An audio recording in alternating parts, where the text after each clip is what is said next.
Back in the year 1843, a man was born who, during his lifetime, was to have a profound effect on literally millions of people. His name was Russell Herman Conwell. He became a lawyer, then a newspaper editor, and finally a clergyman in 1881. It was during this latter period that an incident occurred which was to change his life and the lives of countless others. One day a group of boys came to Dr. Conwell at his church and asked him if he would be willing to instruct them in college courses. They wanted a college education but lacked the money to attend. He told them he'd do all he could, and as the boys left, a thought, an idea began forming in Dr. Conwell's mind. He asked himself, why couldn't there be a fine college for poor but deserving young men? Here was a great idea, and he went to work on it at once. Almost single-handedly, Dr. Conwell raised between $6 and $8 million, with which he founded the now well-known Temple University of Philadelphia. It was how he raised this money that I want to tell you about. He raised the money by giving lectures all over the country, more than 6,000 of them, and in each he told a story called Acres of Diamonds. This was a true story which had affected him very deeply, just as it affected his audiences. It was the story of a farmer who had settled in Africa. This farmer had heard the exciting stories of other African settlers who had made millions by discovering diamond mines.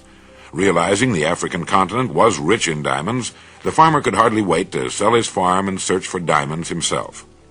He spent the rest of his life wandering the vast African continent, searching for the gleaming gems which brought such high prices on the markets of the world, but without success.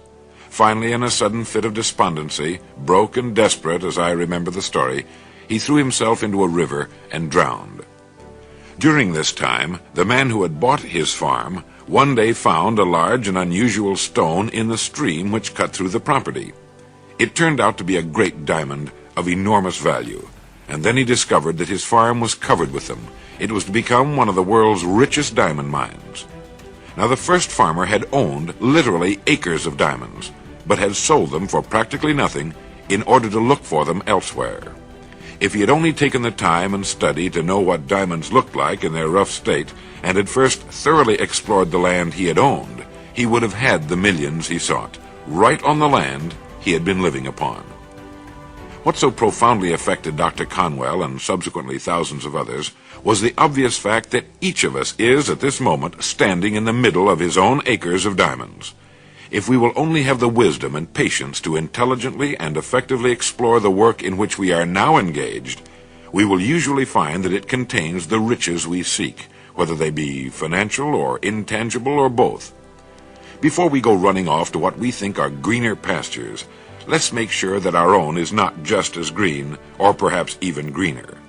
While we're looking at other pastures, other people are looking at ours. There's nothing more pitiful to my mind than the person who wastes his life running from one thing to another, like the first farmer, forever looking for the pot of gold at the end of the rainbow, and never staying with one thing long enough to find it. For no matter what your goal may be, the road to it can be found somewhere in the work in which you now find yourself. It wasn't until he was completely paralyzed, for example, and was forced to reach into the resources of his mind, that a Wisconsin farmer got the idea of producing exceptionally good meat products on his farm, and one of the country's largest meat-packing companies was born. His farm contained acres of diamonds, too. He had just never seen them before. A paper salesman found a dirty drinking glass in his hotel room and gave his company the idea of manufacturing paper cups, an idea that solved his financial problems for life. An insurance man got the idea of going back to all the people in his files and really working with them, serving them the way they should be served. That year he wrote an additional $700,000 of insurance, made the $1 Million Round Table, and found he no longer had to approach cold prospects, that by working with the people he had already sold and on their referrals, he had acres of diamonds right in his filing cabinet. A man out west amassed a fortune with a single small gas station. In the beginning, when things were tough, he would ask himself each morning, what can I do to increase my service to my customers? He still asks that question of himself each morning when he gets up, and while he could have retired years ago a wealthy man, he continues to dominate the business in his area by thinking of new and better ways to be of service. Do you know what the so-called average man would have done in this last case? He would have been worried about how bad business was, because in the beginning my friend had a hard time just feeding his family. When one day a man would have driven in the station in a big shiny car. This average man, seeing the wealthy customer, would have said to himself, "I ought to be in his business instead of mine." You see, the average man believes some businesses are better than others, instead of realizing the truth that there are no bad businesses. There are just those people who do not know enough to see the opportunities in the work they're in. Jobs don't have futures, people do. No matter what our work happens to be, it's our business. We're its manager.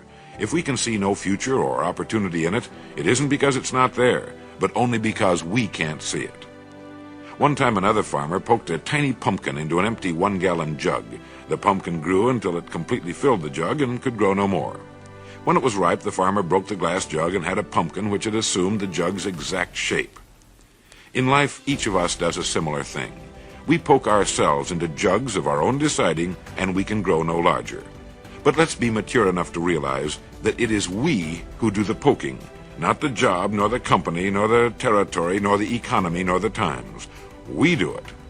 We should dispense with limitations and realize there is virtually no limit to our growth and development on the land on which we now find ourselves, with our roots deep in the soil of a working philosophy of life and our minds and bodies in a climate of freedom. People who become outstanding at their work are those who have seen their work as an opportunity for growth and development and who have prepared themselves for the opportunities which surround us every day. It was Matthews who wrote, "Unless a man has trained himself for his chance, the chance will only make him ridiculous. A great occasion is worth to a man exactly what his preparation enables him to make of it." Preparation is the key. It is becoming so good, so competent at what we're now doing, we'll actually force the opportunities we seek to come our way, as come our way they will.